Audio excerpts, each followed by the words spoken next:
क्या हो अगर किसी दिन हम सोच लें कि हमारे ग्रह का वक्त अब पूरा हो चुका है और इंसानों को रहने के लिए एक नए ग्रह की जरूरत है।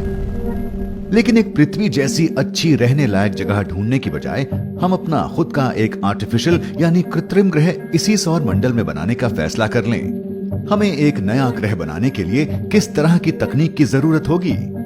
हमें हमारी भविष्य की दुनिया बनाने के लिए किन सामानों की जरूरत होगी? इस नए ग्रह के निर्माण कार्य को पूरा करने में कितना समय लगेगा? आप देख रहे हैं क्या हो अगर, और ये है क्या हो अगर हम एक आर्टिफिशियल ग्रह बनाएं। पृथ्वी जैसे पथरीले ग्रह किसी नए बने तारे के बचे हुए मलबे से तैयार होते हैं। इसकी शुरुआत इंसानी बाल से भी पतले रेतीले दानों की धूल से होती है। इसके बाद ये दाने ऐसे बड़े टुकड़ों में तब्दील होते हैं जो आपस में तब तक टकराते रहते हैं जब तक कुछ लाख सालों के बाद ये एक नई दुनिया में विकसित नहीं हो जाते। किताबी तौर पर हम ये समझते हैं कि ब्रह्मांड में ग्रह कैसे बनते हैं, लेकिन एक कृत्रिम ग्रह बना पाने के बारे में हम कितना जानते हैं? अगर हम इंसानों को एक ग्रह की नकल बनाकर वहां आबादी बसानी हो तो हमें पत्थरों को इकट्ठा कर सांस लेने लायक वायुमंडल, सही तापमान, पृथ्वी जैसे गुरुत्वाकर्षण और सूरज के साथ एक स्थायी ऑर्बिट वाला ग्रह बनाना होगा। और ये तो केवल शुरुआत होगी। ये काम सूरज के पास एक बसने लायक जोन में होगा। इससे हमें हमारे कृत्रिम ग्रह पर पृथ्वी जैसा तापमान मिल पाएगा। लेकिन इसे बनाने का सारा सामान हमें कहां से मिलेगा? एस्टेरॉइड इसके लिए अच्छा स्रोत साबित हो सकते हैं। समस्या यह है कि पृथ्वी का वजन 2000 एस्टेरॉइड बेल्टों से भी ज्यादा है। हमारे सौर मंडल में इतने एस्टेरॉइड्स हैं ही नहीं जिनसे पृथ्वी के आकार का ग्रह बन सके। लेकिन ऊट क्लाउड में इतने एस्टेरॉइड्स मिल सकते हैं। अनुमानित तौर पर सौर मंडल के इस सबसे बाहरी हिस्से में बर्फीले मलबे की भरमार है। लेकिन यह क्लाउड तो इतनी दूरी पर है कि 17 किलोमीटर प्रति सेकंड की रफ्तार से पिछले 41 सालों से सफर करने वाला वॉयेजर 1 भी यहां अगले 300 सालों के पहले नहीं पहुंचेगा।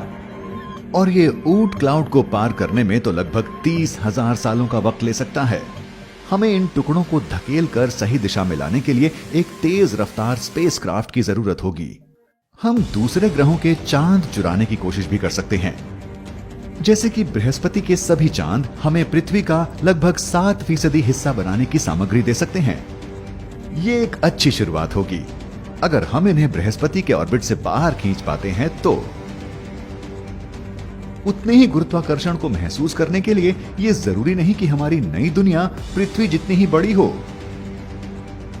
अगर हम पृथ्वी का 10वां भाग चांद के आकार के एक गोले में भर सकें तो भी इसका समाधान हो सकता है। फिर भी यह काम पूरा करने में हमें करीब सैकड़ों सालों का वक्त लग जाएगा। एक बार इंजीनियरिंग से जुड़ी समस्याओं का हल मिल जाए और हमारा नया बना कृत्रिम ग्रह सूरज के ऑर्बिट में आ जाए, फिर यहां पानी का इंतजाम किया जा सकता है। हम इस पानी को भाप में बदलने देंगे ताकि वायुमंडल तैयार हो सके। हम पृथ्वी पर प्रदूषण बढ़ा रही कंपनियों के कार्बन डाइऑक्साइड का कुछ हिस्सा भी यहाँ ला सकते हैं। इसके बाद हम यहाँ पौधे लगाएंगे। ये पौधे धीरे धीरे अपना खाना बनाने के जरिए यहाँ ऑक्सीजन बनाएंगे। आखिरकार हजारों सालों की मेहनत के बाद इंसानों की पहली बस्ती इस मानव निर्मित नए ग्रह पर अपने पांव जमा सकेगी। हालांकि यह आकार में छोटा होगा, लेकिन पृथ्वी की ये नकल असल ग्रह से ज्यादा अलग नहीं दिखेगी। पृथ्वी जैसे तापमान और गुरुत्वाकर्षण के रहते हमें अपने घर की कमी महसूस नहीं होगी। लेकिन ये पृथ्वी जितना स्थायी नहीं होगा। हमारी कृत्रिम दुनिया को वातावरण से लेकर ऑर्बिट तक हर चीज के लिए लगातार रखरखाव की जरूरत होगी। इस वक्त ब्रह्मांड के बारे में बहुत कुछ है जो हम नहीं जानते, और हम इसकी कल्पना ही कर सकते हैं कि यहाँ एक नया ग्रह कैसे बनेगा। और ऐसे में एक नई दुनिया बनाने से कहीं ज्यादा आसान है एक मौजूदा दुनिया में बदलाव लाना। लेकिन इस पर चर्चा के लिए देखते रहें क्या हो अगर।